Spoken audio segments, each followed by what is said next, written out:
Eh bien bonjour et bienvenue dans le petit bazar de l'ami Snitter pour un nouvel épisode. Je suis ravie de vous retrouver.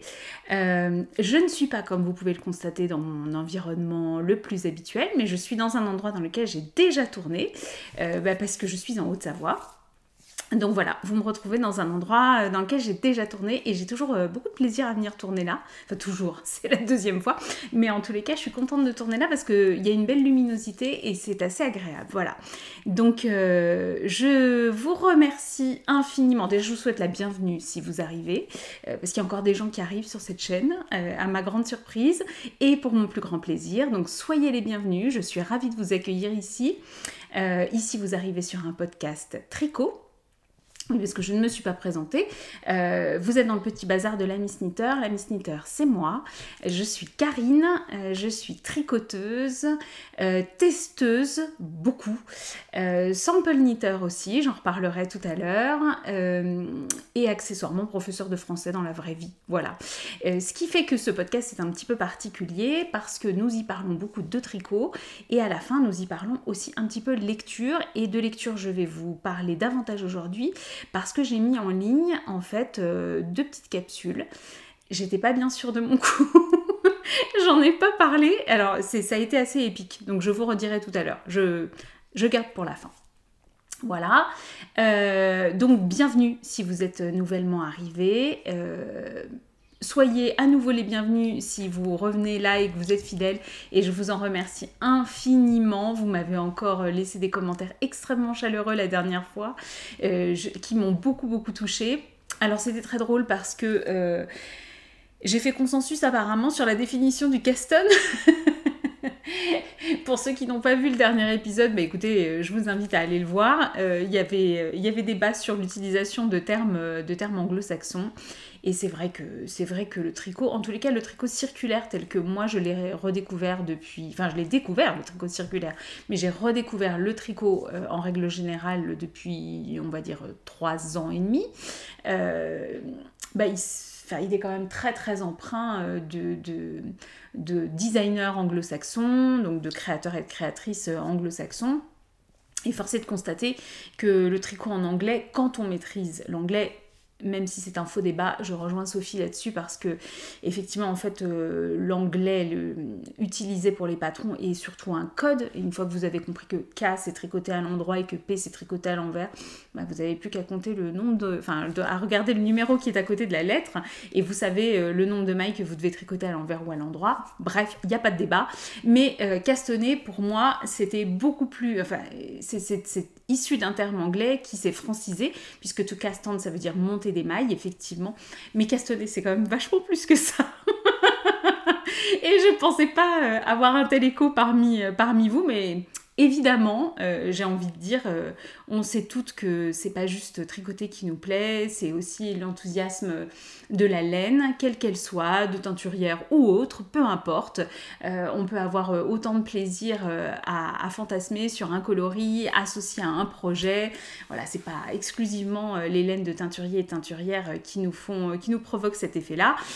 Ça peut se faire avec n'importe quelle laine. Voilà, donc je vous remercie pour tous vos commentaires et vos partages et aussi vos suggestions de contacter Larousse. Je crois que c'est Christelle aussi, Rêver sa vie en couleur, que j'embrasse. Oui, je vais faire des bisous, je vais faire encore beaucoup de bisous pendant cet épisode, que j'embrasse parce qu'elle suggérait effectivement que je fasse rentrer ça dans le dictionnaire, mais pas qu'elle, parce que là je parle de Christelle Rêver sa vie en couleur parce que vous la connaissez et que vous la regardez, mais il y a tout un tas de tricopines très sympas qui sont abonnées à la chaîne et qui ont relayé sur Instagram, et voilà, je trouve ça hyper sympa de votre part, ça m'a beaucoup fait rire, et voilà, donc je voulais vous remercier pour tout ça, vous remercier encore pour vos mots très chaleureux, qui me touchent toujours autant. Je suis pas du tout blasée, donc allez-y, laissez des commentaires, dites-moi des choses sympas, ça me fait toujours très plaisir.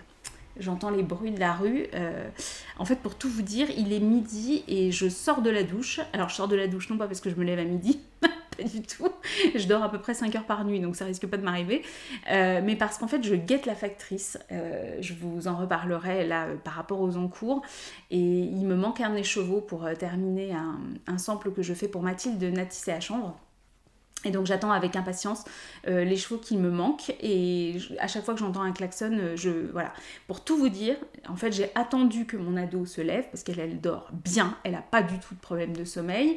Et là je lui dis, ça t'ennuie de prendre le relais en bas pour surveiller la factrice pendant que moi je vais tourner un petit épisode, pendant que papa est en rando ski, voilà. Donc j'ai une fenêtre si vous voulez. Donc je profite de la fenêtre. Bon, enfin, vous vous en fichez, ça se trouve, vous me regardez à 21h, donc vous vous moquez bien de savoir à quelle heure j'ai pris ma douche, et vous avez raison.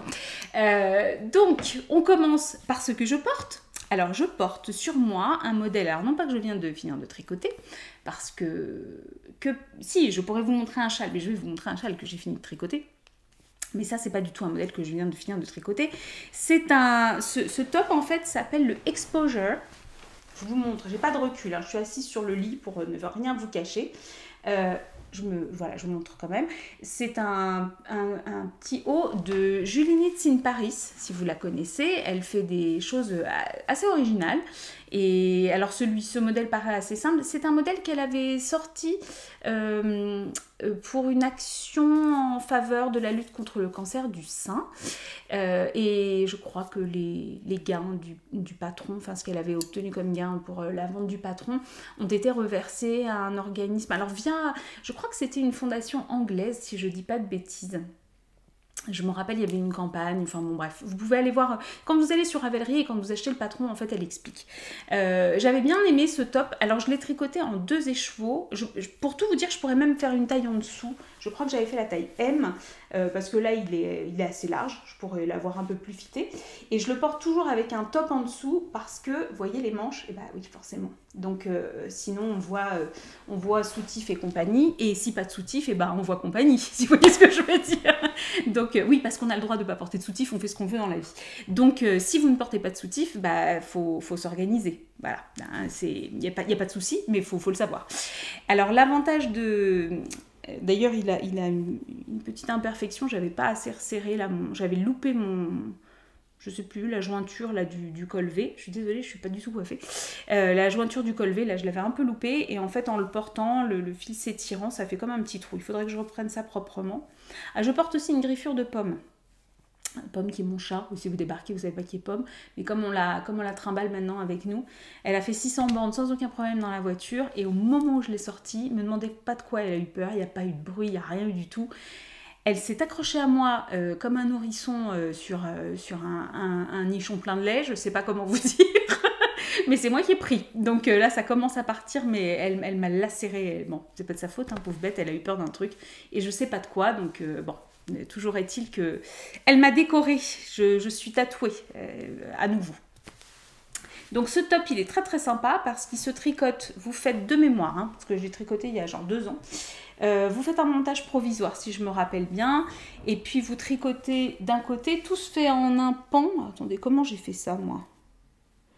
Oui, c'est ça, vous avez un bout qui est un montage provisoire là, et vous tricotez dans ce sens-là, et puis dans ce sens-là, c'est un top kimono, vous voyez, avec un col et des manches kimono.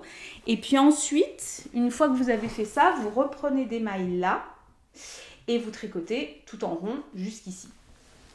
Donc c'est très très sympa, je l'avais tricoté, alors ça c'est ne cherchez pas à retrouver le coloris s'il vous plaît, s'il vous plaît, c'est pas s'il vous plaît, parce que c'était donc la base, on va faire les choses dans l'ordre, Merino bambou, donc c'est la bambou de chez Florence le Style Knitting, et c'était un outsider, c'est-à-dire elle avait fait un essai de coloris qui n'est pas resté en permanent dans la boutique, et qu'elle vendait sur son site. Donc il y avait 2 écheveaux, j'ai acheté les 2 écheveaux, et puis après, comme je fais toujours d'habitude, c'est-à-dire j'ai trouvé ça joli, puis après j'ai essayé de réfléchir à ce que je pourrais faire avec, et j'étais tombée, alors à l'époque j'avais fait un petit sondage sur Instagram, parce que j'avais trouvé différents modèles, et puis en fait voilà, comme j'hésitais entre 2, je m'étais lancée sur celui-ci, et je l'aime énormément. Alors là, la montagne, on a de la chance, il fait beau, je crois que c'est pas la même chose en région parisienne. On est quel jour?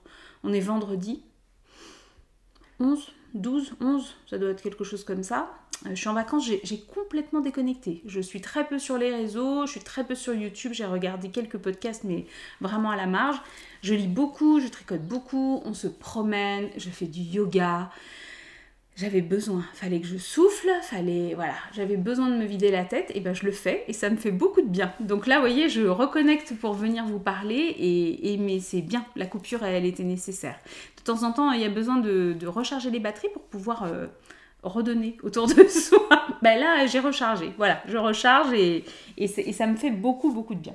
Donc ce petit top tricoté donc en bambou, mérinos et bambou de chez Florence Lustin Knitting, dans un coloris Outsider qui n'est pas reproduit, enfin de cette façon, hein, avec de façon aussi chamarrée, mais vous avez néanmoins chez Florence des teintes qui ressemblent, hein. Aujourd'hui elle teint des choses qui ressemblent en étant plus unies, en semi-solide, mais vous pouvez trouver des choses qui sont sympas aussi. Voilà, voilà. Voilà pour ce que je porte. Ce que j'ai terminé. Alors ça va être un épisode un petit peu pénible parce qu'il y a des choses que j'ai terminées et que je ne peux pas vous montrer, des choses que je suis en train de tricoter et que je ne peux pas vous montrer, mais il y a aussi des choses que je ne pouvais pas vous montrer qui sont terminées et que je vais pouvoir vous montrer la prochaine fois. Oui, pas encore. Je fais du teasing la prochaine fois. C'était un test, un truc secret et là ça y est, on va pouvoir vous en parler. Donc j'ai hâte. Et j'ai hâte parce que c'est un modèle que j'aime beaucoup, beaucoup, dans une laine que j'aime beaucoup, beaucoup. C'était un test secret pour Audrey Borrego, ça je peux le dire. Donc il y a un flex et que j'ai tricoté avec la base sport de chez Didier au fil de russe, dans son coloris Mérite du Scribe, qui est de toute beauté. Et je l'ai porté, hein, forcément, c'est bien. Je l'ai déjà porté, je l'apprécie énormément, je le trouvais déjà très joli au moment de l'appel au test, mais en plus j'aime énormément sa coupe, il est très bien taillé, donc j'ai hâte de vous le montrer. Voilà. Donc la première chose que j'ai terminée, et je vais vous le montrer voilà, en partageant l'écran parce que je l'ai offert. J'ai terminé mon Fiberfest Shawl de West Knits, qui est donc officiellement mon premier West terminé. Mon premier West complètement tricoté est terminé, puisque le Géogradient, vous savez ce qu'il est devenu, on va pas refaire l'histoire. Donc ce Fiberfest, je le tricotais pour une amie. Alors j'ai menti de façon éhontée en disant que c'était pas pour une copine qui regardait le podcast, parce que j'avais très très envie de vous le montrer. Et qu'en fait, plus vous y allez fort, et mieux ça marche, c'est-à-dire que vous le faites passer crème comme ça. Elle a rien vu, je l'ai tricoté sous son nez, je lui ai envoyé sans rien lui dire, et ça lui a fait une belle surprise, donc j'ai été absolument ravie. Donc ce Fiberfest que je vous ai mis là, voilà, je l'ai tricoté donc avec 3 écheveaux de chez, teints par le Jardin des Fibres. La base c'était de la bébé mérinos de chez Fonty, qu'elle teint donc. Et j'avais acheté ce combo lors d'une vente éphémère. Le combo était déjà fait, donc j'ai pas de mérite sur l'association, de la même manière que pour le promenade en Écosse, là que je vais vous montrer après. J'ai beaucoup de gens qui vont dire « Oh là là, l'association de couleurs !» Zéro mérite, l'association elle était déjà faite. J'ai sorti ma carte bleue et j'ai acheté le combo. Donc voilà. Mais donc c'était un vert, un rouge et un moutarde qui étaient associés dans cet ensemble qui était vendu par le Jardin des Fibres. Et en fait j'aimais beaucoup beaucoup le combo. À l'époque il était proposé avec il y avait un modèle de châle qui était suggéré pour le tricoter. Qui moi m'emballait pas plus que ça, donc j'avais gardé mon combo en me disant un jour un châle à 3 écheveaux je l'utiliserai. Et quand j'ai vu passer le Fiberfest, en fait ça fait tilt tout de suite parce que j'ai tout de suite vu le vert et rouge ensemble et j'ai longtemps hésité à mettre le vert en coloris principal. Et en fait j'ai bien fait parce qu'elle aime moins le vert que les autres couleurs, mais elle aime le vert mais le vert qu'elle n'aime pas, c'est le vert bouteille, voilà. Parce que comme on dit, nous on a été traumatisés dans notre enfance, hein, parce qu'on est né avant le 21e siècle, avec des coloris vert bouteille qui sont pas forcément hyper jolis. Enfin, pas hyper jolis, c'est idiot ce que je dis. Qui n'étaient pas forcément très lumineux et pas forcément associés à des coloris. Vous voyez, quand on le portait avec du bleu marine, tout de suite c'était un petit peu éteint. Et ça reste quelque chose de pas forcément très positif dans notre souvenir. Donc là, elle était ravie, elle le porte beaucoup, il lui a fait plaisir, donc je suis très très contente. Et en fait, c'est... Alors, je l'ai recastanné, oui, c'est pour ça. Hein. C'est pour ça que j'appelle l'épisode « Un châle peut en cacher un autre », parce que vous vous doutez bien que j'ai pas résisté à l'appel de m'en remonter un. Donc, je vous le montre tout de suite, on va pas faire traîner le suspense. Je vous avais déjà montré mon combo. Mais c'est vraiment... Je vous avais dit, le process de ce tricot est extrêmement récréatif. J'ai adoré faire celui que j'ai offert. J'ai adoré parce que je l'offrais. Déjà, quand vous tricotez pour quelqu'un, en fait, vous pensez à la personne, vous vous dites, ah, ça va lui faire plaisir, j'espère, etc. Bon, quand elle vous balance en visio, alors j'aime pas du tout le vert. Là, vous avez un petit moment de solitude. Bon, après, elle vous explique, donc vous êtes rassurés. Puis je me suis dit, tant pis, moi, je la voyais avec ces coloris-là, parce qu'en fait, quand j'ai sorti le combo, au début, je me suis dit, je vais le faire pour moi. Et quand j'ai commencé à le tricoter, je me suis dit, mais non, mais je la vois trop bien avec. Et je voulais lui faire un cadeau, donc ça tombait très bien. Et puis je me suis dit, bon, Karine, c'est pas grave, je ne manque pas de laine, hein. Tu as de la laine, donc tu t'en referas un après. Et donc j'ai été farfouiller dans mes écheveaux solitaires, et j'ai trouvé, pensez bien, ça n'a pas traîné l'histoire. Donc je vous avais dit, il y avait un violet, oui, c'est dans mes collants, hein, bien évidemment. Il y avait un violet qui est un violet, donc c'est de la... Comment elle s'appelle? Celle avec de la Stélina chez Léna Mouret, Cassiopée. Cassiopée, ça doit être ça. Donc Cassiopée coloris, je n'ai plus les couleurs, mais je vous l'avais mis dans le précédent podcast, je vous le remettrai si vous voulez. C'est un truc genre myrtille ou je sais plus. Bref. Ça, c'est la base mérino, cachemire, nylon de chez Ophildorus. Coloris, je ne connais que lui. Il va me revenir. Voilà, il va me revenir. Hein, puis je vous l'écrirai là, comme d'habitude. Hein. Vous avez l'habitude maintenant. Attendez, je regarde. Oui, j'ai eu un doute. J'ai cru que j'avais appuyé sur l'ordinateur. Et le dernier coloris, lui, je le connais. C'est le Pour ma sœur de chez Tricot et Stitch. Donc, avec de la Stélina aussi. Dans sa base à chaussettes avec de la Stélina. Voilà. Et j'ai choisi celui-ci en coloris principal, celui-ci en coloris numéro 2, Mastaba, ça y est, je l'ai. Et ben je vous le mettrai pas en dessous. Mastaba, et en coloris numéro 3, c'est-à-dire qu'il va se retrouver en coloris de fond sur la brioche et on le retrouvera sur la bordure avec celui-ci. Ah oui, hein.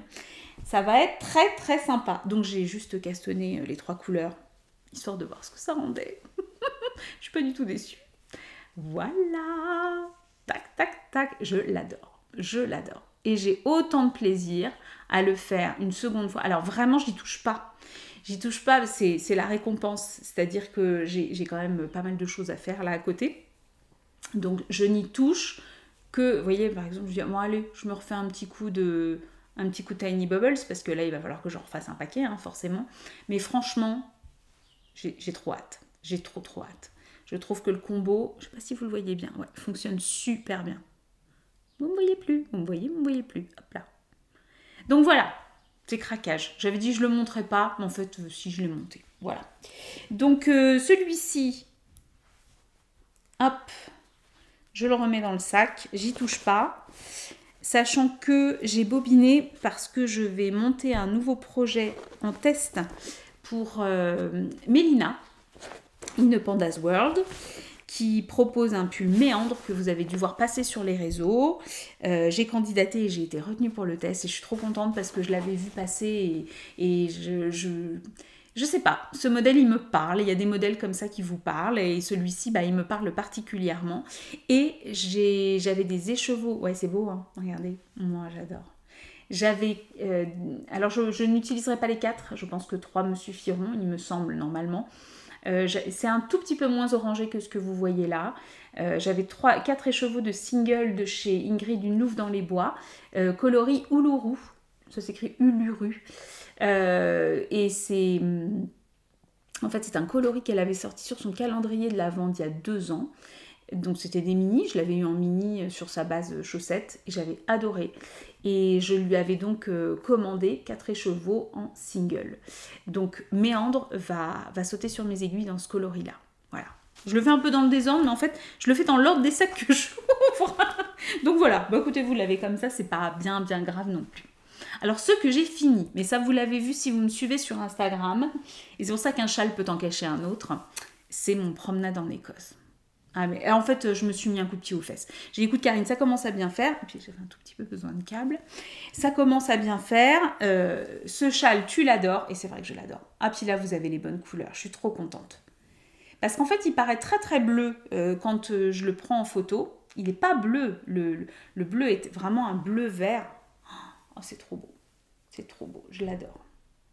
Alors, je vous en ai parlé, reparlé. Vous savez comment il se construit. C'est un châle asymétrique qui commence par la pointe, sans la bordure high cord que vous voyez là, qui se rajoute à la fin. Donc, il se commence par la pointe. Vous avez principalement du point mousse et c'est ça qui est très sympa, c'est qu'en fait vous avez des sections qui vous demandent de l'attention et puis après vous avez du zéro cerveau. Donc je trouve franchement, Laetitia, je crois que tu passes par là de temps en temps, mais je t'ai déjà dit que j'adorais ton patron et vraiment je te félicite pour ce patron parce que il est pensé, voilà, il est pensé pour que ce soit, parce que c'est quand même un projet exigeant qui est long et il est pensé pour être plaisant malgré l'importance de l'entreprise, on va dire. Voilà. Donc moi j'ai adoré. Vous avez donc une ligne centrale, hein, vous avez un peu de brioche. Bon, pas assez à mon goût, mais ça c'est parce que j'aime la brioche, vous avez le droit de pas aimer ça. Mais ceci dit, c'est parfait. Si vous commencez la brioche et que la brioche bicolore et que vous ne savez pas faire, il n'y a pas d'augmentation, il y a une diminution, bah forcément quand vous arrivez au centre, mais de mémoire, il n'y a pas d'augmentation. Ah, je sais plus. Si, au bord. Si, il doit y en avoir une au bord. Bon, j'ai un vieux doute des familles, mais au pire, c'est très facile. Là, pour le coup, c'est très facile. Vous avez ensuite de la dentelle. Alors, sur le premier truc de dentelle, il y avait des naupes. Mais moi, je vous avais dit, j'ai fait des naupes, j'ai fait des petites en fait. Je les ai un peu réduites par rapport à ce qui était proposé sur le patron, mais ça, c'est mon choix. Voilà. Donc après, vous avez de la dentelle. Vous retrouvez du point mousse. À nouveau de la dentelle. Et en fait, là, ce qui se passe, c'est que au début, vous augmentiez de la même façon des deux côtés. Et puis après, vous n'allez plus augmenter que d'un seul côté. Et comme vous diminuez sur la maille centrale, eh bien, de façon fatidique, vous allez vous retrouver avec plus de maille d'un côté. Voilà, c'est ce qui se passe quand vous arrivez, je suis perdue sur voilà, ici. Hein, vous arrivez là, vous n'avez plus de maille d'un côté. En revanche, vous avez continué d'augmenter de l'autre. Voilà. Donc vous avez un nouveau jeu de dentelle, très très beau sur le coloris principal. Là. Il est vraiment très très joli ce jeu de dentelle. À nouveau du point mousse. Vous terminez en coloris contrastant. Mince, je suis là. En coloris contrastant, à nouveau, c'est une autre dentelle. On a l'impression qu'on refait la même, mais en fait c'est une autre. Vous terminez par du point mousse, et après c'est là que ça devient, comment dire, épique. Vous passez au mohair en simple. Voilà, voilà. Donc c'est pas forcément la partie la plus plaisante. En revanche, je ne regrette pas du tout de l'avoir faite. Parce que cette bordure que vous faites, vous terminez ensuite par un high cord avec de grosses aiguilles. Alors j'étais un peu perplexe par rapport au choix de la taille d'aiguille. Et ben en fait, quand je vous dis que ce patron est très bien pensé, c'est que finalement, ça lui fait un bourrelet qui vient terminer le châle et qui lui donne un aplomb. Je ne sais pas comment mieux le dire que ça, un aplomb. Voilà, et vous faites ça et ben, tout le long. Mais alors, j'ai pas, contrairement à ce que propose Laetitia, je n'ai pas relevé des mailles tout le long. Parce que ça me gonflait, très honnêtement, et que je n'avais pas envie d'avoir toutes ces mailles sur un seul câble. Donc, j'ai fait... Alors, quelqu'un me l'avait proposé, je me demande si c'est pas Fabienne, mais j'ai un doute. Non, je ne sais plus qui c'est, je vais dire une ânerie. Une tricopine qui est abonnée à la chaîne me l'a proposé dans un commentaire, ou sur Insta peut-être, en me disant... Claude Tricot fait une proposition, elle montre comment relever des mailles pour faire un high cord et elle montre deux options. La deuxième option étant que, en fait, vous ne relevez pas toutes les mailles d'abord, vous commencez votre high cord et à chaque fois vous relevez et vous tricotez la maille dans l'high cord. Ce que j'ai fait, mais j'avais déjà fait, je connaissais déjà la technique, mais effectivement c'était un très bon rappel et c'est précieux parce que sur un châle de cette envergure, c'est vrai. Enfin, moi j'ai trouvé ça plus agréable de le faire de cette façon-là. Après, vous faites bien comme vous voulez. Il y en a qui préfèrent relever toutes les mailles d'un coup, c'est plus pratique. Après, on n'a plus qu'à tricoter la high cord sans se poser de questions. Sachant aussi que pour mon confort, je préfère tricoter un high cord sur des toutes petites aiguilles. C'est-à-dire que je prends mes mini circulaires de chez Xiaogu et en fait, quand je dois repasser mes mailles, je tire mon aiguille, je trouve ça plus facile. Voilà. Voilà. Donc ça c'est pour le côté, pratique de la chose. Il est très imposant. Très, très, très, très, très. Alors, je vais vous montrer, parce que je ne veux pas le remettre 25 000 fois sur Instagram non plus, mais du coup, ça va être compliqué. Je vous mets la photo là. Il y a toujours un endroit où j'aime bien prendre des photos quand on va se balader en montagne. En fait, on se balade assez souvent juste à côté de la maison, dans la petite station où on skiait avant, qui est une petite station de moyenne montagne qui monte à 1600 mètres. Donc, vous doutez bien que là, il n'y a plus un pet de neige. Donc, on va se balader sur la piste noire. Histoire de se faire les cuisses. Et il y a un endroit où j'aime bien prendre les tricots en photo. Donc j'en ai pris plusieurs. Et là, j'ai été accrocher mon promenade en Écosse, donc je vous mets la photo juste pour le fun, parce que j'aime bien prendre des photos des tricots dans cet endroit-là. Voilà. Donc il est super agréable à porter. Je réfléchis à toutes les manières possibles et inimaginables de le porter, parce qu'il est tellement grand que vous pouvez faire ça. Vous pouvez y passer la semaine à trouver des manières de le porter. Hein. Vous pouvez le porter comme un châle. Alors moi j'aime bien montrer quand même la dentelle, parce que je trouve que vache, elle est belle quoi. Mais vous voyez, vous avez ces couleurs-là autour du cou, enfin, cette espèce de commentaire, on s'en fiche, c'est beau, quoi.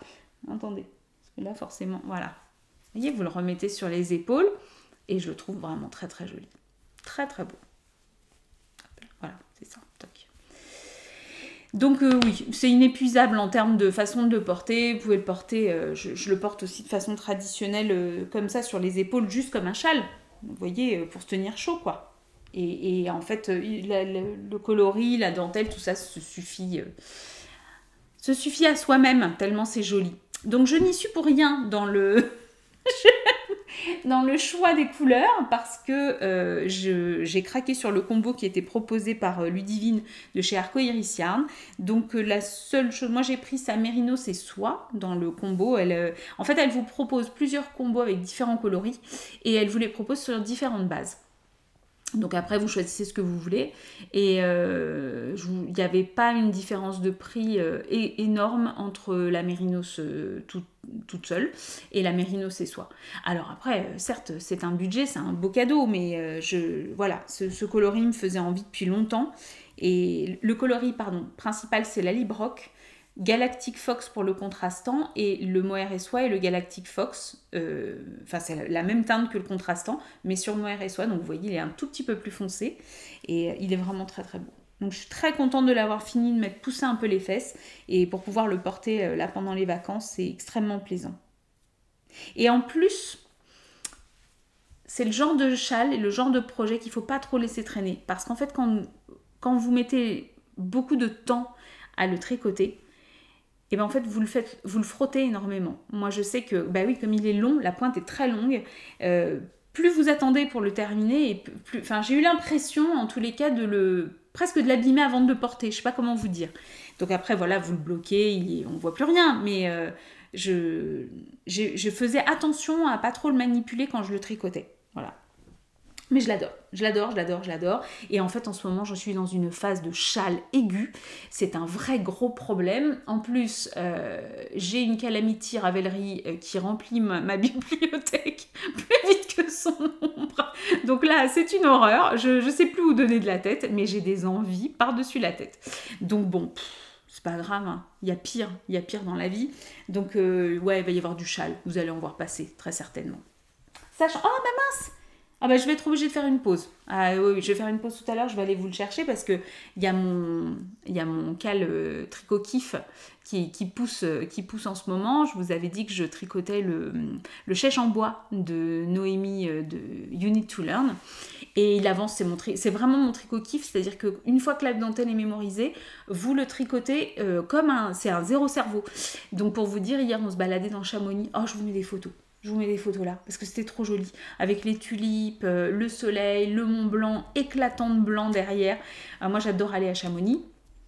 Mais alors là, c'était magnifique. C'était vraiment magnifique.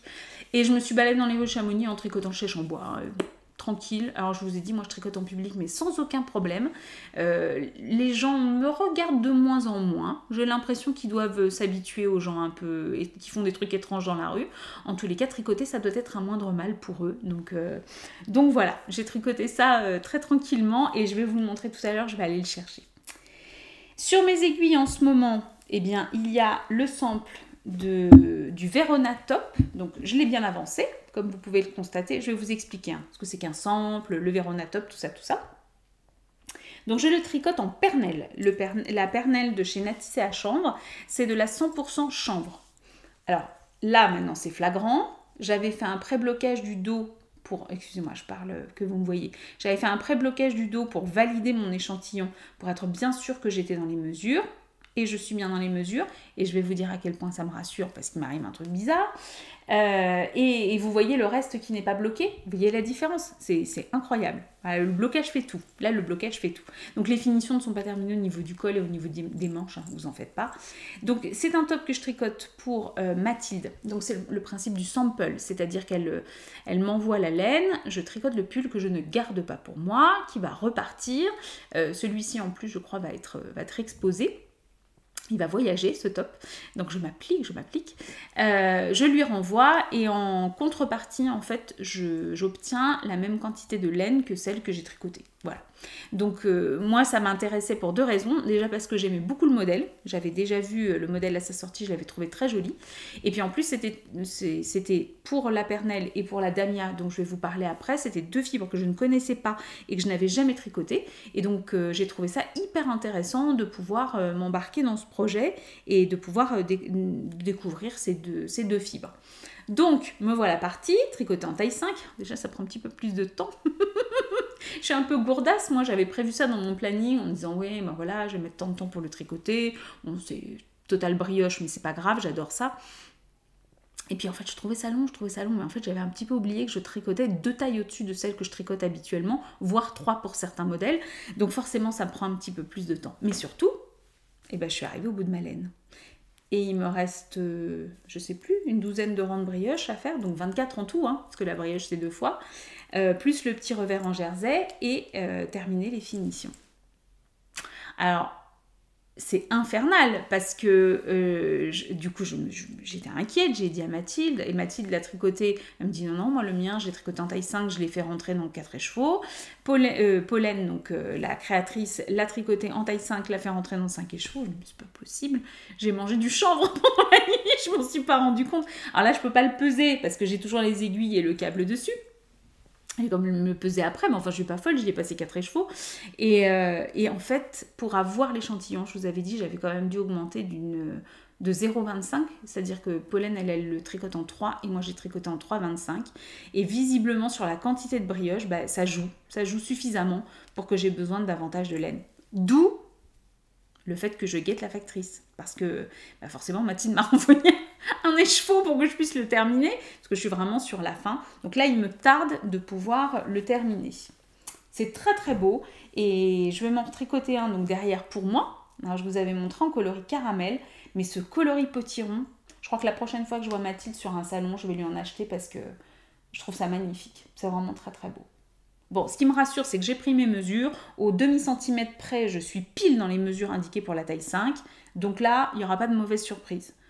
Je pense qu'elle n'a pas trouvé la sampleur la plus économique. Mais bon, je ne suis pas sûre d'être prise en saison 2.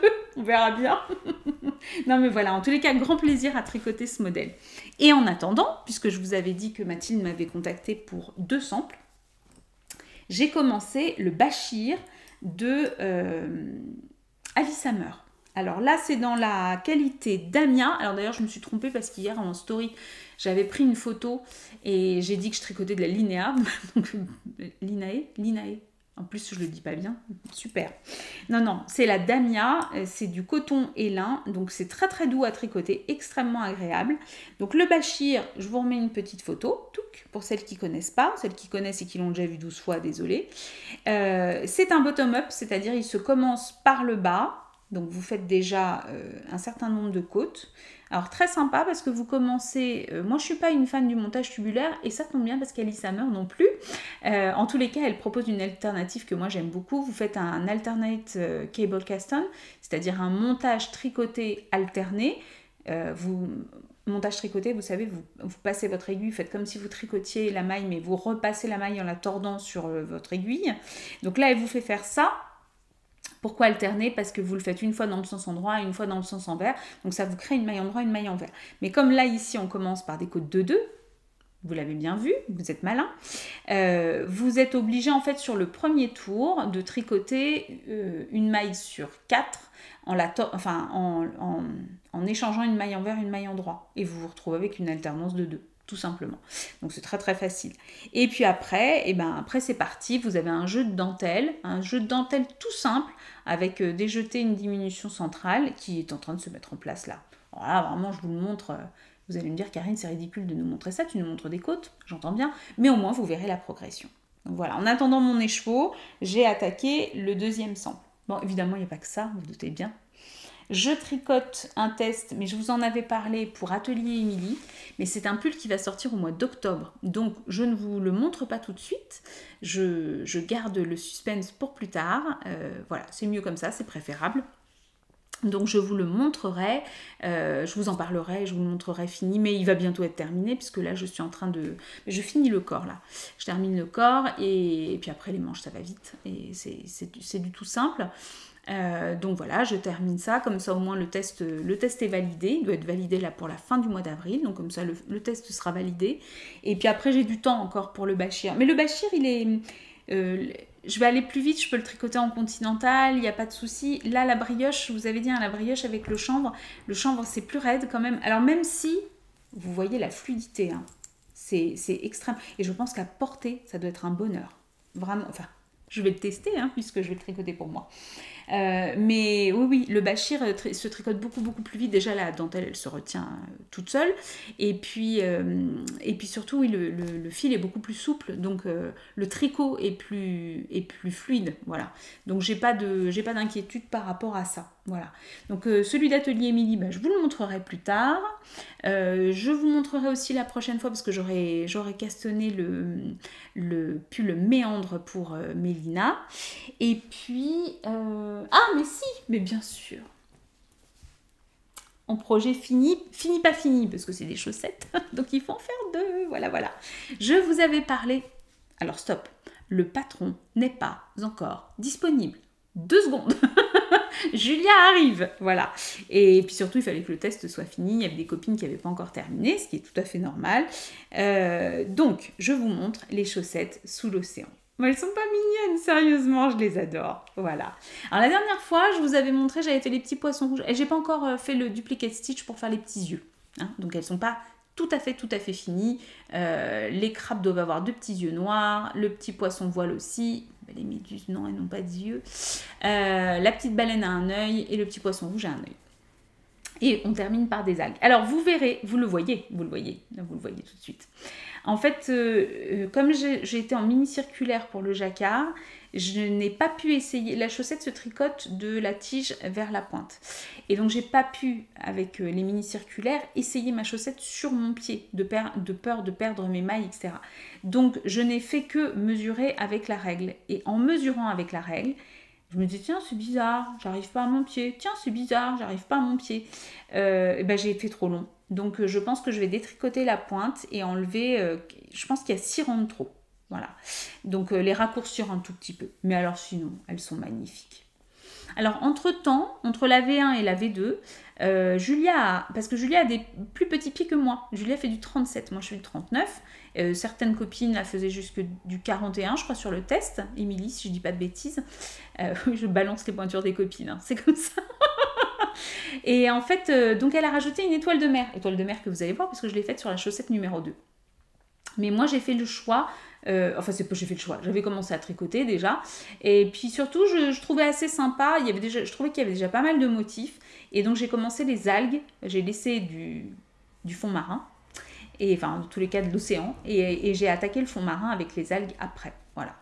Et pour la deuxième chaussette, vous voyez, elle est vraiment en cours. Toc. La voilà, la petite étoile de mer, regardez. Elle est pas belle? Non, mais sérieusement. Donc, j'ai décidé de faire une pareille, pas pareille. Parce que j'aime bien et que je trouve ça, elles sont tellement fun, je trouve que ça s'y prête vraiment bien. Donc je refais le petit poisson, c'est-à-dire le petit poisson rouge que vous aviez là, je l'ai refait en rose ici. Alors ça c'est une laine de chez Une Louve dans les Bois. J'ai plus j'ai plus le nom du coloris. Je vais vous le mettre là. C'était les chevaux de 100 grammes qu'il y avait dans le calendrier de l'Avent d'il y a 2 ans et qui permettait de tricoter justement des chaussettes de Laetitia. Même les anges tricotent. Il y avait une collaboration avec Laetitia. Donc il m'en restait parce que j'ai tricoté une petite brassière à ma nièce avec une brassière de chez Morissette C. Il n'y a pas très longtemps, il y a quelques mois quand même. Et donc il m'en restait. Donc je fais une rangée de petits poissons comme ça. J'ai fait ici mes petites... J'ai du mal avec les mots aujourd'hui. Hein. Étoiles de mer. J'ai du mal avec des mots assez souvent hein, pour celles qui sont là depuis longtemps. Et donc, je vais laisser un petit peu de bleu. C'est toujours le même système. Et je vais refaire une rangée de petits poissons roses. Poissons rouges, roses. Et ensuite, je vais faire tout bleu. Je fais plus de motifs jusque aux algues de la pointe. Voilà, ce sera ça ma pareille, pas pareil. Donc je vais la terminer là. Une fois que les poissons vont être faits, ça va aller vite. Parce que je pense que je vais repasser en Magic Loop. Parce que quand je fais du chaussette à la vanille toute droite, là, j'aime autant être en Magic Loop en fait, je pense. Et voilà. Et du coup, je suis trop contente. Donc, ne vous affolez pas, elles vont arriver. Elles vont être disponibles a priori gratuitement. Allez voir le podcast de Julia et d'Isa, Raconte-moi un tricot. Elle vous explique tout. Tiens, il y a un homme qui est rentré, je crois. Elle vous explique tout et elle est en train de se tâter. Normalement, elle va les mettre gratuitement en ligne. Sinon, elle proposera peut-être un coffee. Vu le temps qu'elle y a passé, n'hésitez pas à lui laisser un coffee, franchement, parce que il y a du boulot sur ses chaussettes. Elle s'est amusée à faire les grilles, mais il y a du boulot. Et elle pense qu'elle reversera en fait les gains de ses chaussettes à une assos. Voilà. Donc dans tous les cas, elle vous met le patron à disposition soit gratuitement, soit avec un petit geste, mais le geste ce sera pas pour elle. Donc je trouve que c'est une très... Alors déjà les chaussettes sont très belles et en plus l'initiative est très belle aussi. Voilà. Donc elles arrivent. Ne me demandez pas où. Julia M tricote. Et Julia M tricote va vous les mettre à disposition sur Ravelry. Voilà. Toc. Et je crois que c'est tout pour le tricot. Je vais aller vous chercher mon chèche en bois pour vous montrer parce que la laine elle est trop belle en plus. Alors, me revoilà. Bon, pour vous ça avait une fraction de seconde, mais moi je suis descendue un bon quart d'heure et j'ai bien fait de descendre. Alors l'amoureux est revenu du ski, enfin du ski, de sa rando à ski. Là, je sais pas quoi, il a déclenché des avalanches, je sais pas tout. Bref, il va me raconter tout ça après. Et je sais pas pourquoi, je me dis, tiens, j'ai pas vu la factrice, mais si ça se trouve, j'ai été bien inspirée. Mathilde m'a envoyé les chevaux, mais en fait, elle l'a ouvert pour pouvoir le faire passer en format lettre. Je vais pouvoir finir mon top Verona. Enfin, mon top, c'est pas le mien, il faut que je lui renvoie. Mais du coup, je suis trop contente. Voilà. Et alors, elle vient de m'envoyer... Non, mais attendez, c'est incroyable, je vous montre pas le mot. Mais elle m'a envoyé un mot. Je me dis, c'est rigolo, ce papier à lettres, il est tout... Et en fait, vous connaissez ça? C'est un mot ensemencé. C'est-à-dire, dans le papier à lettres, en fait, il y a des...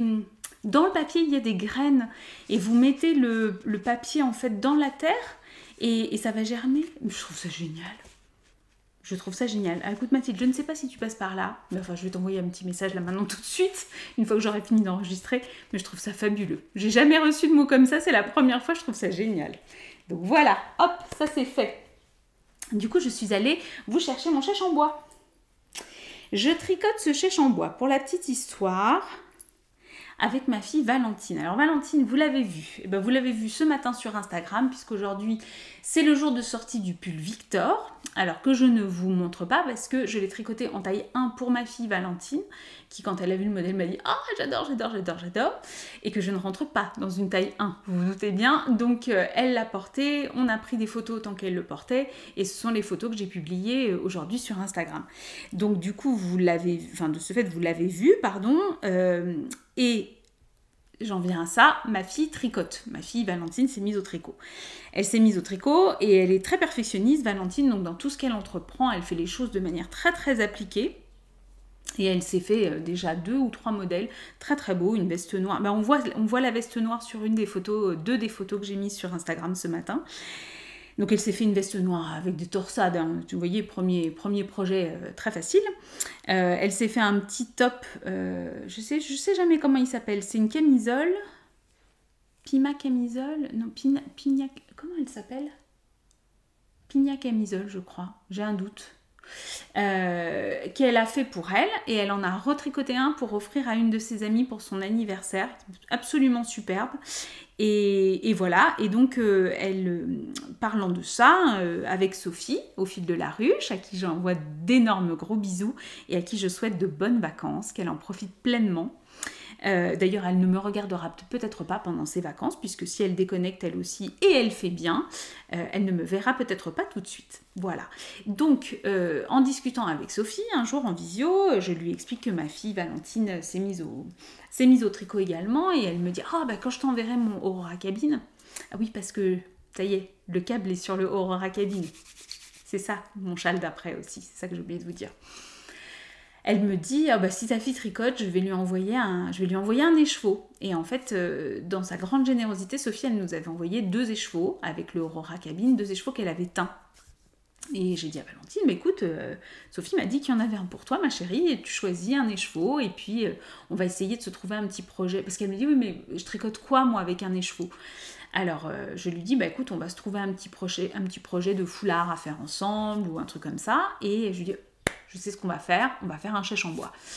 Et j'avais commandé peu de temps avant. Alors, l'écheveau de Sophie, c'est un fil à chaussettes, donc je le garde pour faire des chaussettes et je sais exactement, ça y est, je sais ce que je vais faire comme modèle avec. J'avais commandé peu de temps avant chez Sabine Ars Natura Yarn.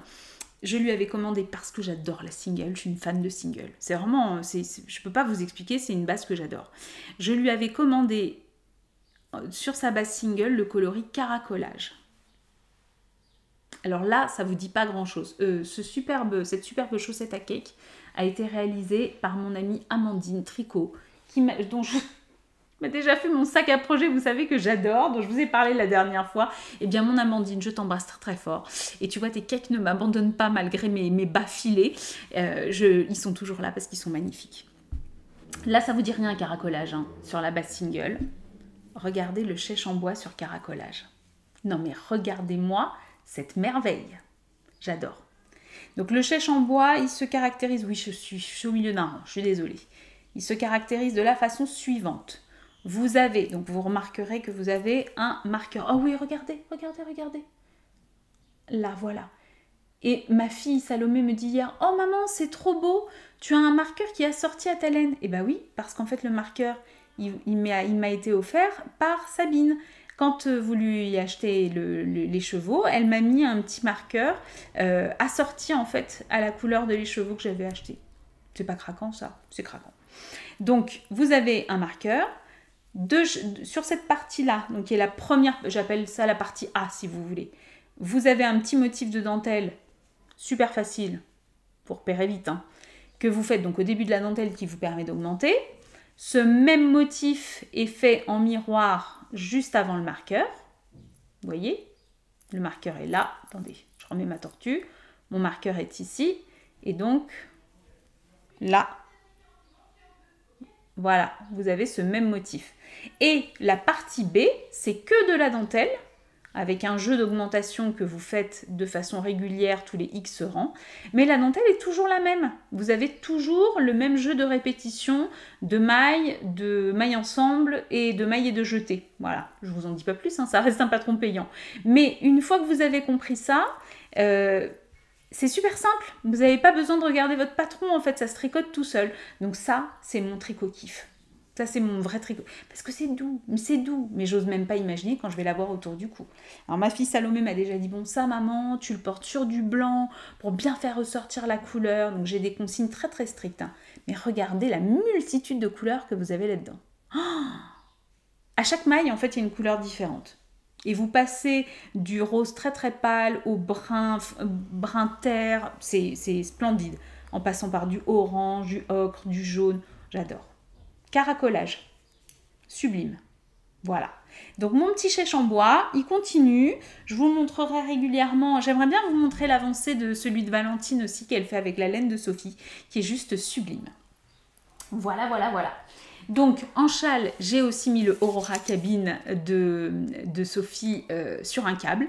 Donc là, ça veut dire j'allais dire le caston va commencer pour moi, c'est comme un caston puisque je ne l'ai pas encore tricoté. Mais j'ai trop hâte. Je veux d'abord terminer le Verona, lancer mon test et puis avancer mon Bachir tranquillement pour pouvoir après être sereine sur mes projets plus perso. Voilà. Et puis le test d'Émilie que je termine, mais je vous dis, il va se terminer tranquillement.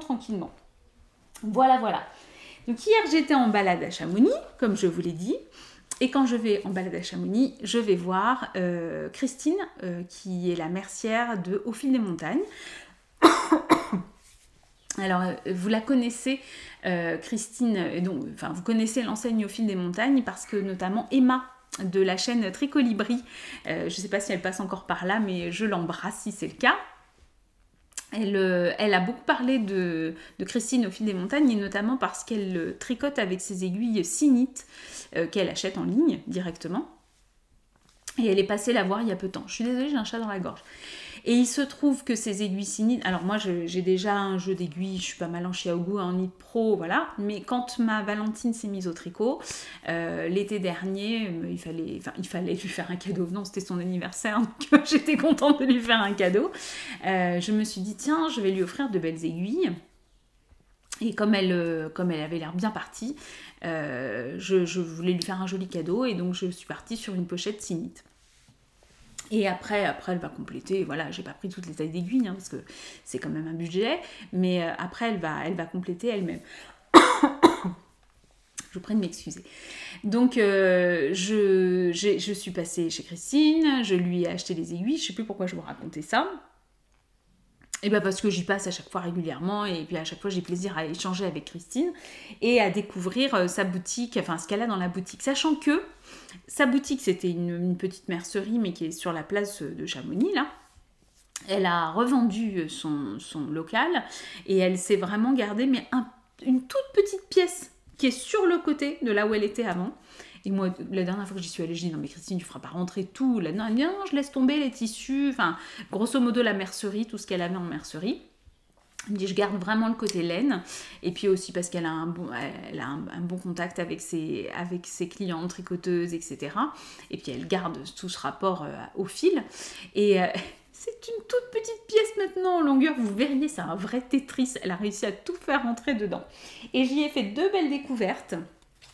Alors, je lui ai pris cet écheveau que je trouve absolument magnifique, de Urta Yarns.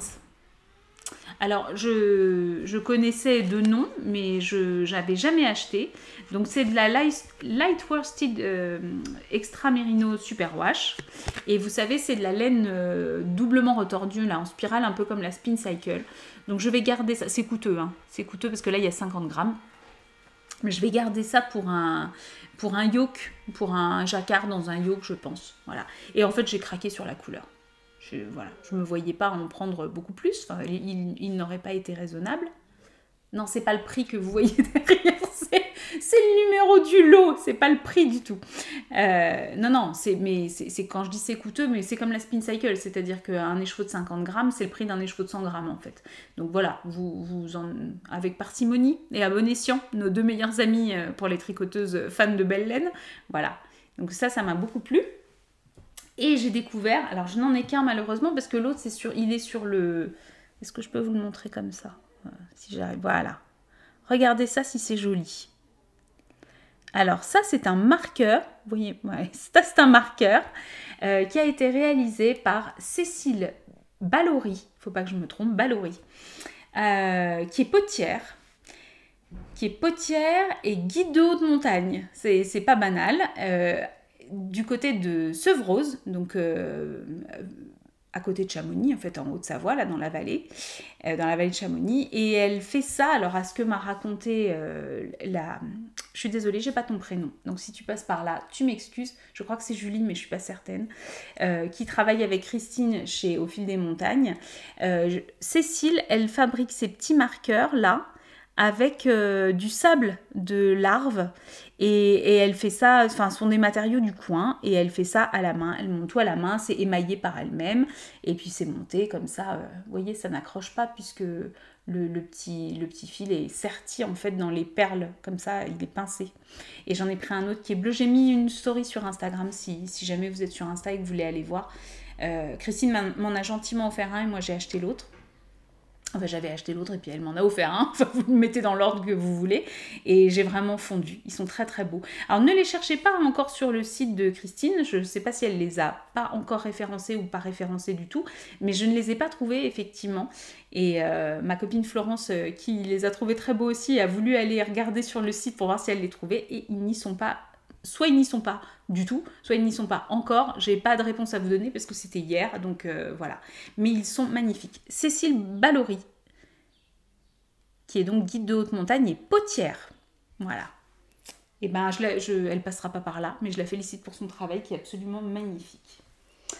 J'ai fait un peu le tour en termes de laine. J'ai l'impression que j'ai oublié de vous dire plein de choses. Mais bon, ça me donnera une occasion de revenir. Je sais pas quand, hein, me demandez pas. Rien n'est...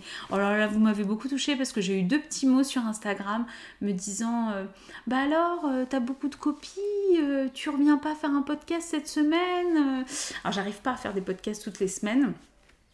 Et puis là, je vous dis, bah, j'avais envie de prendre du temps pour moi, j'avais envie de bouquiner, de faire du yoga, de tricoter aussi, mais je tricote toujours de toute manière. Mais enfin voilà, par la force des choses, d'être un petit peu coupée, mais ça m'a énormément touchée parce que je suis toujours dans cette optique de me dire...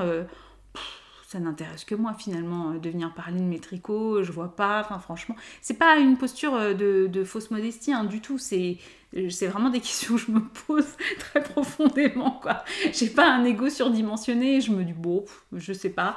Et en fait à chaque fois que je vois un petit mot comme ça, je me dis oh bah il y a au moins une personne qui m'attend. Donc voilà, je reviens et je suis ravie de venir discuter avec vous. Et je rebondis de ce fait sur les petits podcasts audio. Alors, j'ai pas encore enregistré de podcast où je vous parle de tricot à proprement parler. Alors, comme je vous disais, hein, cette histoire de podcast audio, ce sera pas au détriment du podcast vidéo, parce que le podcast vidéo, ben voilà, ça permet de montrer des couleurs, des laines, des constructions de pulls, enfin voilà, de pulls d'ouvrage en règle générale, ou de châles, peu importe. Donc non, j'arrêterai pas la vidéo, qui est un support qui me plaît énormément. Mais j'aime bien l'idée de développer de l'audio parce que bah, c'est plus nomade, c'est plus facile à écouter dans la voiture, etc. Et puis, je vous ai dit, c'était pas dans le dernier podcast, mais il y a 2 podcasts, je crois, en arrière. Je réfléchis beaucoup à cette histoire d'audio-lecture qui, moi, me permet de lire beaucoup plus. Je vais vous en reparler là. Et de mettre à disposition, en fait, des textes lus. Alors, là, j'en ai mis 2 à disposition. J'ai mis 2 nouvelles fantastiques d'Edgar Allan Poe. Alors, ce sont des textes qui sont libres de droit. C'est-à-dire que j'ai le droit de les enregistrer et de les mettre sur ma plateforme YouTube parce qu'ils sont tombés dans le domaine public. Donc, il n'y a pas de... Je ne dois rien à personne. Je peux les utiliser, les enregistrer et les mettre à disposition. Je ne peux pas le faire avec un roman qui vient de sortir, bien évidemment, ça c'est totalement interdit, il y a des droits, il faut respecter la propriété intellectuelle, ça c'est pas quelque chose qui est possible. Mais tous les textes qui sont a priori que vous trouvez sur Wikimedia Commons sont libres de droit et donc peuvent être exploités de cette façon-là. Donc j'ai enregistré 2 nouvelles fantastiques d'Edgar Allan Poe. Alors pourquoi j'ai pris Edgar Allan Poe et pourquoi j'ai pris des nouvelles fantastiques? Parce que tout simplement mes 4e à la rentrée vont faire le fantastique avec moi. Donc j'ai optimisé, j'ai enregistré des textes en me disant que... Alors je vais pas dire à mes élèves d'aller sur ma chaîne YouTube, c'est pas du tout le but du jeu. Non, pas du tout. J'ai une élève qui me suit, d'ailleurs je l'embrasse, ici, et ça suffit largement. J'ai pas du tout envie d'avoir ce type de popularité. Donc je vais les mettre à disposition sur une autre plateforme pour eux parce que nous on a des plateformes d'échange pour le pédagogique, donc voilà, ils auront à disposition. Mais au moins les podcasts ont été enregistrés, donc je pourrai les utiliser. Alors je les ai enregistrés, j'ai mis beaucoup de temps à les mettre en ligne. Pourquoi? Alors déjà, problème technique. J'ai enregistré sur mon ordinateur qui exportait dans un format qui n'était pas reconnu par YouTube. Parce que en fait je m'étais mis dans l'idée d'importer du son, contrairement à la vidéo que je tourne ici qui est de l'image. Bon. Donc je m'étais mis dans l'idée d'importer du son. Et le format n'était pas compatible. Donc je me suis trituré les méninges, j'ai commencé à regarder les logiciels qui me permettaient de convertir dans un format accepté par YouTube. À regarder les applications gratuites, parce que j'ai pas forcément envie de dépenser de l'argent pour mettre du contenu à disposition gratuite, voilà. Donc bon, je regardais et je trouvais pas forcément. Et puis ça a tilté. Je vous ai dit, la nuit, moi, des fois, il me vient des idées lumineuses. Les collants troués, les couleurs de combo, enfin bon, voilà. Bon, bah là, c'était le podcast. Je me suis dit, mais Karine, en fait, t'es ridicule. Fais une vidéo. Tu mets une image et puis tu mets ta bande-son par-dessus pendant 15 minutes et puis voilà. Et tu auras un podcast audio qui sera en fait une vidéo. Bon. Donc j'ai fait ça ce matin. Et pour vous dire à quel point j'estime peu ce que je fais, c'est que j'ai absolument pas communiqué dessus. J'ai pas mis de story sur Insta, j'ai pas mis de petits mots, j'ai balancé comme ça, discrètement, et à tel point qu'en fait, et ce qui m'a motivée à le faire ce matin, tu m'excuseras si tu passes par là, j'ai oublié ton prénom, il y a une abonnée qui me dit, en fait, j'avais créé la playlist qui s'appelait Nouvelles Fantastiques, je crois, mais j'avais rien mis dedans. Et j'ai une abonnée qui m'a envoyé un petit message en me disant « Oh là là, je te remercie, c'est une super idée là pour les podcasts audio, mais est-ce qu'il faut une application particulière pour pouvoir lire les livres audio que tu vas proposer ?» Et là, je me suis dit, en fait, elle a vu la playlist, mais il n'y a rien dedans. Et elle pense qu'elle ne peut pas accéder aux nouvelles. Donc je me suis dit, il y a peut-être au moins une personne qui a envie d'audio-lire une nouvelle fantastique. Karine, bouge-toi les fesses, mets ta vidéo en ligne. Donc ce matin, j'ai mis les 2 vidéos, donc le cœur révélateur et le masque de la mort rouge, en me disant, on verra bien. Et en fait, ça vous plaît. Vous m'avez laissé des messages, vous m'avez remercié. Je me suis dit aussi que peut-être ma voix n'allait pas vous plaire. C'est très très personnel les voix. Moi, parfois sur Audible, je vous ai dit, le lecteur de Yasmina Khadra, pourtant j'adore les romans de Yasmina Khadra, mais le lecteur des romans de Yasmina Khadra, j'aime pas trop. Je pense que je n'audio-lirai plus Yasmina Khadra, en tous les cas sur la plateforme que j'utilise. Donc je me suis dit peut-être ça va pas leur plaire, etc. Bon, maintenant je vais faire un petit post sur Instagram, au moins en story, et puis là vous passez, donc vous savez que sur ma chaîne, donc vous allez dans les podcasts, parce que là vous êtes dans les vidéos, et si vous allez dans les podcasts, eh bien vous allez voir, il y a une playlist qui s'appelle Les Nouvelles Fantastiques, lecture de nouvelles fantastiques, je ne sais plus comment j'ai appelé ça, et pour le moment il y a 2 nouvelles. Donc comme ça a eu l'air de vous plaire, je vais en enregistrer d'autres, parce que mes élèves, alors je pense que je vais enregistrer du Gauthier probablement, parce que Théophile Gauthier, il y a des nouvelles qui sont sympas. L'avantage de Pau, c'est que les nouvelles sont courtes, parce que pour faire un essai, et puis même pour les élèves, pour qu'ils puissent accrocher, je me suis dit que j'allais partir sur des nouvelles courtes, et puis pour voir aussi si vous étiez intéressés, parce que je ne veux pas perdre du temps plus que ça. Si ça vous intéresse pas, je vais pas insister bêtement. Mais si ça vous plaît, alors moi ça me plaît énormément d'enregistrer des lectures audio. Si ça vous plaît, je continue. Donc dites-le moi, n'hésitez pas en commentaire, dites-moi si ça vous plaît, dites-moi si ça vaut le coup que j'insiste, et je serai ravie d'enregistrer. Des nouvelles fantastiques, mais pas que. J'aimerais bien aussi enregistrer des nouvelles réalistes. Chez Maupassant, il y a des choses très bien. Chez Zola, il y a des choses très bien aussi dans les nouvelles réalistes.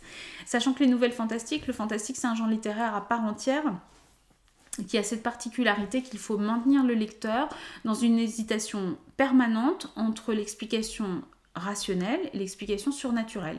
C'est-à-dire que le fantastique se caractérise par le fait que dans un cadre apparemment quotidien, banal, ordinaire, surgisse un événement étrange pour lequel on va avoir une explication surnaturelle et qui sera toujours contrebalancée par une explication dite rationnelle, c'est-à-dire scientifique. C'est exactement le principe d'X-Files, pour ceux qui ont plus de 25 ans. C'est le principe d'X-Files entre Mulder et Scully, c'est-à-dire il y en a toujours un qui va expliquer les choses de façon rationnelle et l'autre qui croit au surnaturel. Et jusqu'à la fin, le doute doit être maintenu. Donc, ce qui est un petit peu frustrant dans les nouvelles fantastiques, c'est qu'il n'y a pas de chute à proprement parler. Le doute est forcément relancé à la fin de la nouvelle. Donc, c'est pour ça que j'aimerais bien passer aussi à des nouvelles réalistes, parce que ça permettrait peut-être de... J'ai un intrus. Allez, ça va, il est extrêmement discret. Normalement, on ne te voit pas, mon chéri.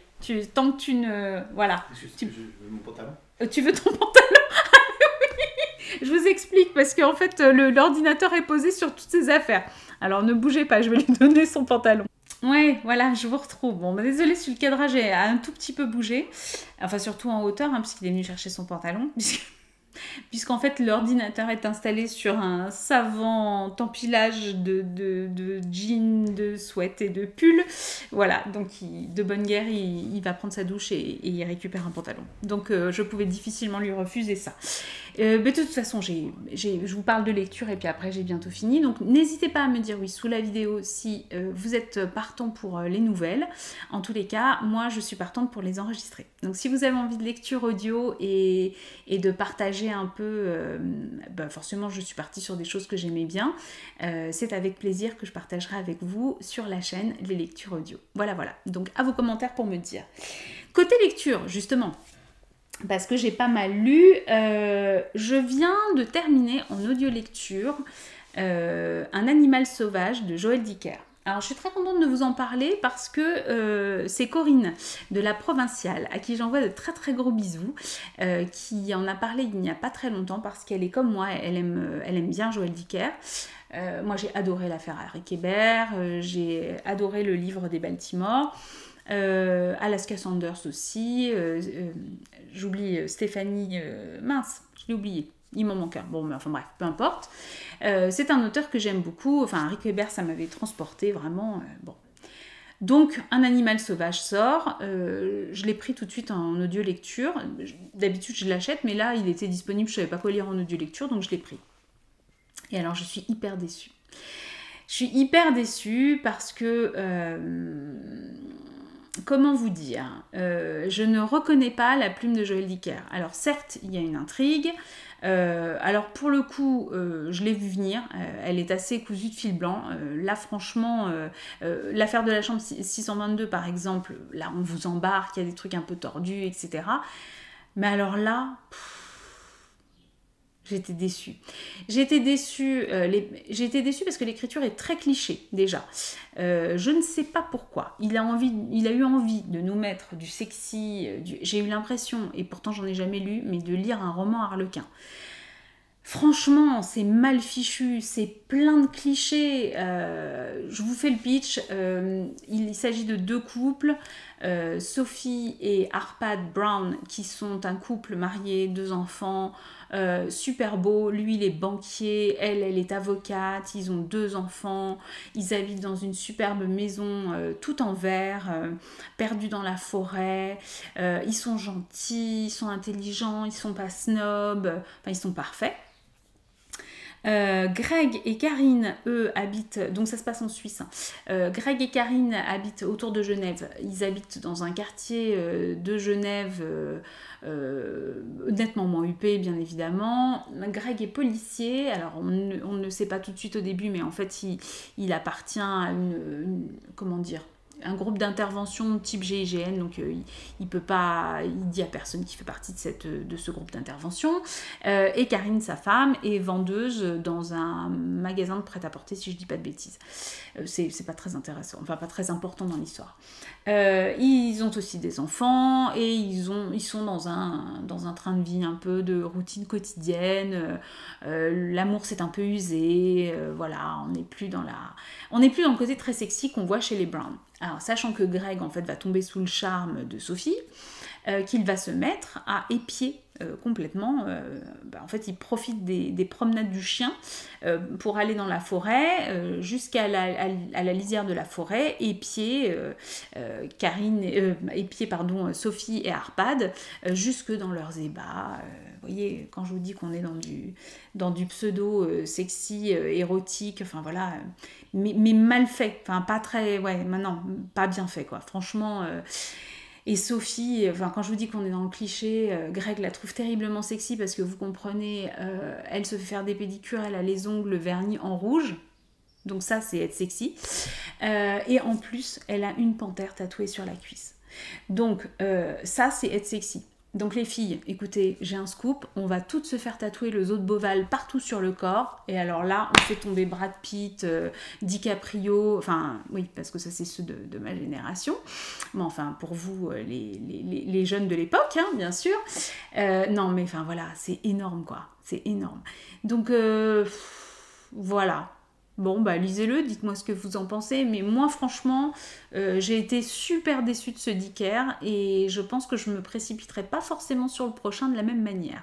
Donc Corinne, je ne sais pas si tu es allée jusqu'au bout de ta lecture. Bien évidemment, je vous dis pas parce qu'il y a quand même une intrigue, il y a quand même du suspense, tout ça, tout ça. Encore une fois, on devine bien les trucs quand même, hein, mais bon. Corinne, je serais curieuse de savoir si tu es allée au bout de ta lecture et ce que tu en as pensé, si je suis toute seule à avoir été vraiment, vraiment déçue. Mais bon, voilà. Bah écoutez, je vous dis honnêtement ce que j'en ai pensé. Hein. Je ne vais pas vous dire que c'est bien si j'ai pas trouvé que c'était terrible.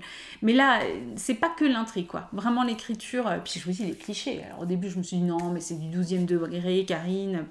Non, non, c'est pas du 12e degré.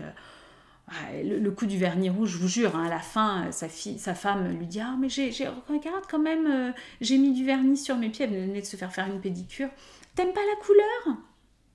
Bon, je vous spoil rien en vous disant ça, mais voilà, on n'est pas dans le 13e degré, quoi. C'est vraiment... bon. Donc non, je ne vous conseille pas Un animal sauvage de Joël Dicker. Voilà.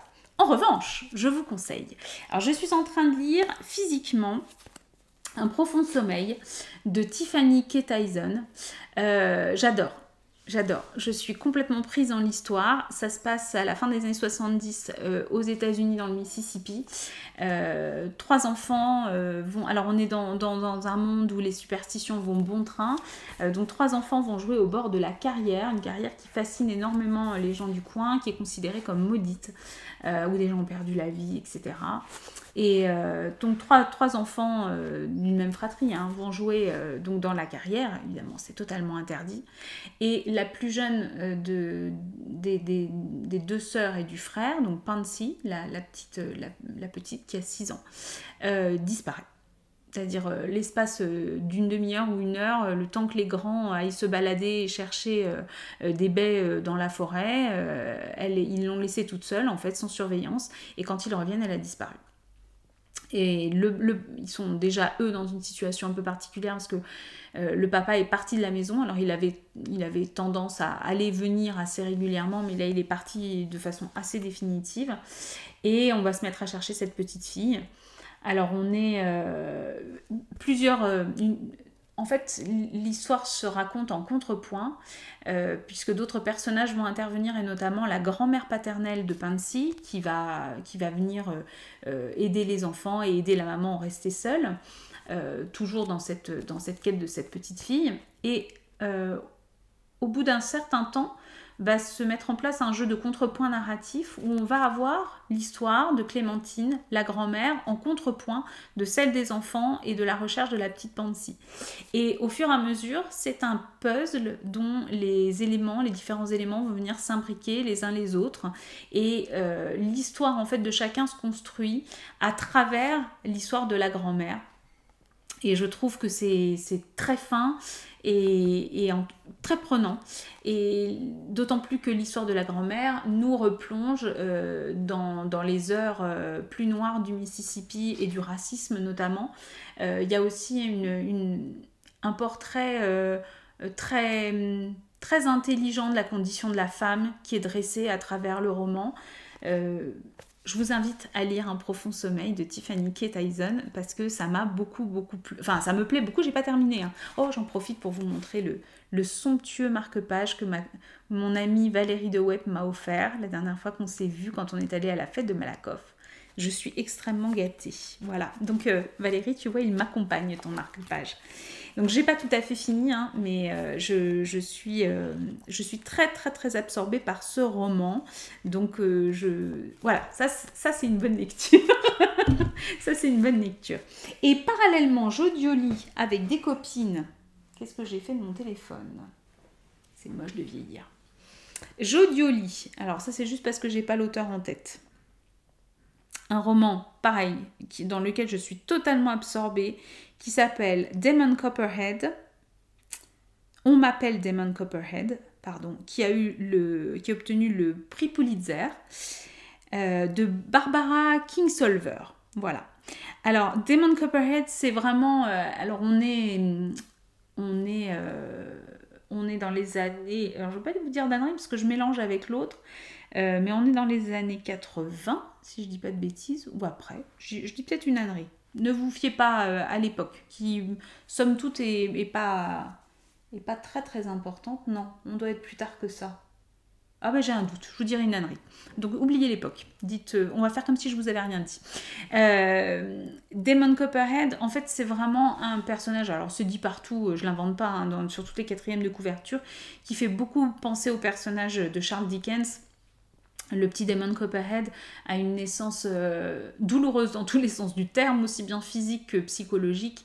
Il est né d'une maman qui a tout juste 18 ans, d'un papa absent, et il arrive, donc d'une maman tout juste 18 ans et toxicomane, et il arrive, il vient au monde... presque, alors autant par surprise que par erreur, mais on sent que rien que le début va être très très compliqué. Et il arrive dans une misère sociale, financière, un monde très compliqué, avec une maman qui fait ce qu'elle peut et qui peut pas grand chose, qui se remet en ménage avec un homme qui n'est pas le meilleur des beaux-pères sur lequel Damon aurait pu tomber. Et Damon va se trouver confronté très rapidement à une réalité très sordide. Et ce qui me plaît beaucoup aussi dans ce roman, c'est le ton qui est utilisé dans l'écriture. Enfin, ça plaît ou ça plaît pas, hein. Le langage est très fleuri, le ton est très caustique et très sarcastique, et je trouve qu'il rend bien justement cette dichotomie du personnage qui est vraiment... il a 11 ans au moment où il raconte, là, le moment où j'en suis là, il a 11 ans et il est encore pris dans une terrible naïveté de l'enfance où il ignore beaucoup de choses qui lui arrivent. Et en même temps, il a grandi beaucoup trop vite parce qu'il se trouve confronté à des familles d'accueil, notamment, qui le forcent à travailler, etc. Voilà, il y a une écriture qui est très particulière, mais qui rend bien, je trouve, ce tiraillement du personnage, qui est un tout petit enfant, encore un tout petit enfant, mais qui regarde les enfants de 7-8 ans comme... qu'il considère... Il dit, oui, mais lui, il était petit. Non, enfin, tu n'as que 11 ans, bonhomme, comment te dire? Bah oui, j'ai que 11 ans, mais j'ai pas la vie des autres, quoi. Donc, ouais, on m'appelle Damon Copperhead, c'est une lecture aussi qui est très, très absorbante. Je vous dis, ça passe ou ça casse. Les copines du groupe de lecture, certaines n'accrochent pas du tout. Et je le comprends complètement, et je comprends très bien les raisons pour lesquelles elles n'accrochent pas. Mais alors, moi, j'avoue que ça m'a complètement embarquée. Voilà. Donc, c'est pas une lecture facile, c'est pas très rigolo ce que je suis en train de lire, hein, les deux, là. Mais franchement, c'est très, très bien. Voilà pour le tour de la lecture. Je crois qu'on a fait le tour. Mon intrus repart. Il y avait juste une petite incursion. Voilà, on a fait le tour pour la lecture. Je vous en dirai plus à la suite dans ce que j'ai l'air. J'ai plein de choses à lire. J'ai des choses qui m'ont été offertes. J'ai toujours mon Tiffany McDaniels qui m'attend. Les aiguilles d'or aussi, je regarde parce que c'est ma palle. J'en ai amené que 2-3, mais j'ai encore craqué sur des trucs. Donc voilà, je vous tiendrai au courant de ce que je lis. Dites-moi de votre côté ce que vous voulez. Si vous avez envie que j'enregistre, est-ce que vous avez envie que j'enregistre? Parce que vous pouvez aussi me suggérer des idées. Voilà, je ne dis pas que je tiendrai compte de tout, mais ça peut alimenter aussi des idées pour la suite. J'étais ravie de vous retrouver. Ça m'a fait un bien fou de venir discuter avec vous. J'espère que vous allez tous bien, tous et toutes. Je vous souhaite en tous les cas, jusqu'à la prochaine fois, de bien tricoter, de bien lire, de bien audio-lire éventuellement. Et puis, portez-vous bien. Surtout faites des choses qui vous fassent plaisir. Et je pense qu'il n'y a rien de plus important dans la vie. Et prenez du temps pour faire ce que vous avez envie de faire. Je vous embrasse très fort et je vous dis à très bientôt.